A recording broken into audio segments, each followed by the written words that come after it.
Now let's talk about, if not Australia, at least our part of the world intellectually. Now, of course, everyone has a mobile phone these days. Is there anyone in this room who does not own a mobile phone? Okay, all right, no, okay, so that would be about 0.5%, so that's not an unreasonable ratio here. All right, so, and of course, this is mine. This is the Nokia N95. It's, sort of the high-end phone you can buy in Australia. And I bought this phone the day that it came out, and it came out basically a year ago tomorrow. I bought this phone, fullest price the day it came out. Why did I buy this phone? It's because this was the first phone that could shoot DVD quality video in the phone. Now, we're all familiar with the kinds of video that most phones are capable of shooting. It's blocky, it's sort of jerky and all of this. It looks like a bad version of YouTube. But there's nearly 500 million handsets out there in the world that are capable of shooting this blocky, jerky crap video. And those handsets are everywhere, including all sorts of places that they shouldn't be, like, say, Myanmar, or Zimbabwe, or Tibet. That's made things very interesting indeed. And of course, governments are not stupid. So when you try to walk into, say, Myanmar with a mobile with a camera on it, well, first off, it's a mobile. They don't like that at all. And second off, they're going to seize the camera. But there's just too many of them, and they're too small, and they're too easy to hide.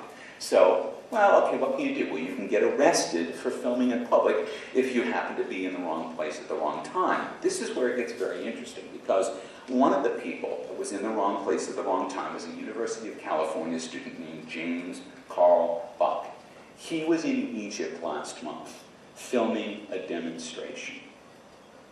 And the police saw him, and they turned around, and bright boy, he managed to text a single word before they got him. Now, it's not so much that he texted this word, it's what he texted it to. You see, there's a new web service called Twitter. Now, how many of you know what Twitter is? Oh, very good. Okay, so for the rest of you, it's kind of hard to explain what Twitter is. Twitter is kind of like a weird web-based form of SMS, where I can take a short message and I can post it to Twitter, and I can post it from the web, and here's the web page. I can post it from my mobile. I can post it from all sorts of different software. And it then gets shared with everyone who's following my messages. And in my case, I have 197 people, some of whom I know, the rest of whom are stalkers, who are interested in knowing what I'm doing from moment to moment to moment. And so James Carl Buck sent just the word arrested to his Twitter account, and all of his followers immediately knew that he'd been arrested. And they got on the phones, and they got on the email, and 24 hours later, with a lawyer from UC Berkeley, where he went to school at his side, and with the U.S. Embassy on the phone, he was walked out of the Egyptian prison. Now, we tend to forget how quickly and how radically things have changed. I've been in Australia just a week more than 4.5 years. Since I got here, we've seen, let's see, YouTube. Anyone heard of YouTube? YouTube allows everyone everywhere to share video with everyone everywhere, easily, quickly, immediately. And it's changed the way we think of what video is, because it's changed our expectations for what it's about. We've gone from, this is something that's polished and produced and has got stars in it, to this is someone falling off of a skateboard, or someone showing me how to make a really great ham sandwich, or someone giving a lecture about a topic that really interests me, or whatever. It's not about something that's designed for a mass market with a lot of viewers. It's something that's designed for a small number of people who are intensely interested in what is being said. It's all about that.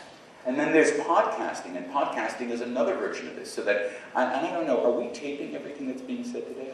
No. Why not? Didn't Because get it the ideal thing, I'm strongly of the opinion that everything that happens in a public context such as this should be recorded and then put up via a podcast so that you can enjoy it later and you can share it with other people later and people can subscribe to it and listen to it or make comments on it and so forth. And so podcasting is yet another way to be able to take something that happens once and share it very widely so that all of the people who might be interested in it can benefit from it. Then there's BitTorrent, and I know that people who have issues with copyright sort of go cold in the soul when they think about BitTorrent. BitTorrent fundamentally changed the economics of the distribution of media, because what BitTorrent said was that one person on a crap computer and a crap internet link anywhere in the world can share absolutely anything with absolutely everyone at a basically no cost. And the more people who want that shared, the cheaper, the more efficient it becomes for every other person. Now let me just go through a small walkdown, because you've heard about BitTorrent before. Let me explain how it works. Let's say that I had a film, and I had 1,000 frames of film. And I was going to cut it up because I wanted to share it all with you. And so I was going to cut it up and give each of you 10 frames of film. And so you're now all holding 10 frames of film. And now all I do is tell all of you to get a copy of the other frames of the film from each other. And all of a sudden there's mad running around as you're all going and visiting everyone, and you're trading your 10 frames of film and you're getting 10 frames of film in return. And I only had to give out one copy of the film in little pieces to all of you, and now all of you have all the pieces you need to get the entire film. All right? It's conceptually very pretty. But what it's done is it's completely changed the way that we share and distribute media, because it's no longer expensive and it's no longer hard. It's also very difficult to control. And then finally there's Wikipedia. Now Wikipedia did exist 4 years ago, and I'll talk more about Wikipedia later. But Wikipedia actually democratized access to knowledge, but more than that, democratized the creation of knowledge.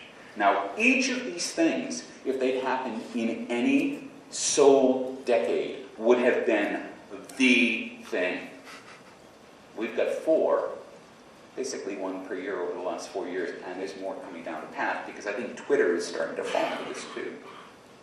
And that's just really the beginning. There's a whole bunch of these different things. I haven't talked about MySpace or Facebook or blogs or any of the other things. We're getting more and more and more different ways to be able to connect together, to be able to share what we know.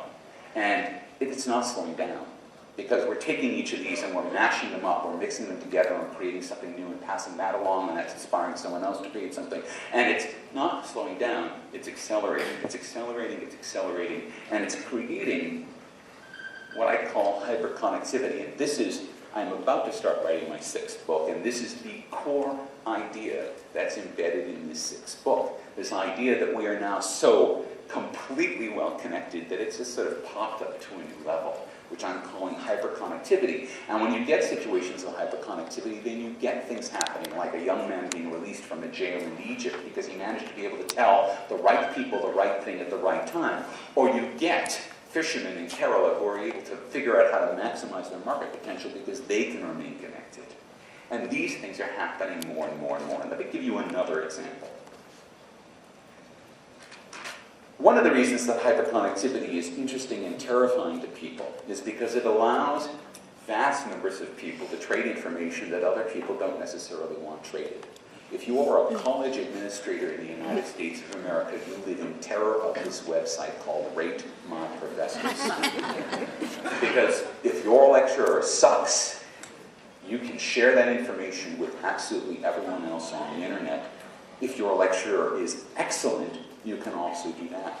This is now causing hiring wars in the United States of America as institutions try to lure professors. You'll have very high ratings on Rate My Professor from one to another. And it also means that you can't take someone who's a brilliant researcher but a lousy lecturer and stick them in front of a classroom, because no one is going to take that course. So all of the games that used to go on in institutional education, they've been knocked out now because people are hyper-connected and they're pooling their resources and they're pooling their knowledge, and they're creating their own market of information, which is more powerful. Now, this also works in other ways.